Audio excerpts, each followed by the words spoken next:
इत्तेहादी और सियासी जमातें डर कर आम इंतखाबात से भाग रही हैं। बिलावल भुट्टो जरदारी ने कहा, हमारे इत्तेहादी इलेक्शन से भाग रहे हैं तो उन्हें भागने दे। सियासत में जो डर गया वो मर गया। पीपी की ये तरबियत नहीं। चेयरमैन पीपल्स पार्टी पाकिस्तान पीपल्स पार्टी के चेयरमैन और साबिक वज़ीर खारजा बिलावल भुट्टो जरदारी ने गुज़श्ता हुकूमत में शामिल अपने इत्तेहादियों को इलेक्शन से भागने वाला करार दे दिया। बिलावल भुट्टो जरदारी ने हैदराबाद के इलाके हुसैनाबाद में वाटर फिल्टर प्लांट का इफ्तिताह किया। उन्होंने कहा कि इस मंसूबे की बदौलत हुसैनाबाद, शाह लतीफ और कासिमाबाद टाउन की आवाम को पीने का साफ पानी फराहम किया जाएगा।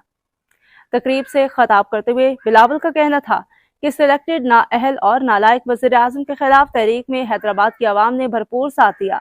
मजीद जानते हैं अतीक मुगल की इस रिपोर्ट में। जी, बिलावल भुट्टो जरदारी का कहना था कि हमारे इत्तेहादी इलेक्शन से भाग रहे हैं तो इन्हें भागने दें।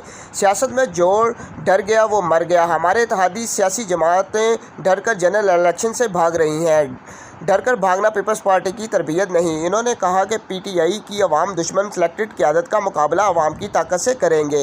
पहले मलीर के जेलों ने इमरान खान की ज़मानत जब्त करवाई, अब मुल्क भर में इनकी ज़मानतें जब्त करवाएंगे। साबका वज़ीर खारजा का कहना था कि सैलाब मुतासरीन को प्लान के तहत रिलीफ देना चाह रहे हैं। घर बनाकर देने का मनसूबा शुरू किया, माशी तौर पर इनको मजबूत किया। ये मनसूबा हम सिंध के अलावा दूसरे सूबों में भी लाना चाहते हैं।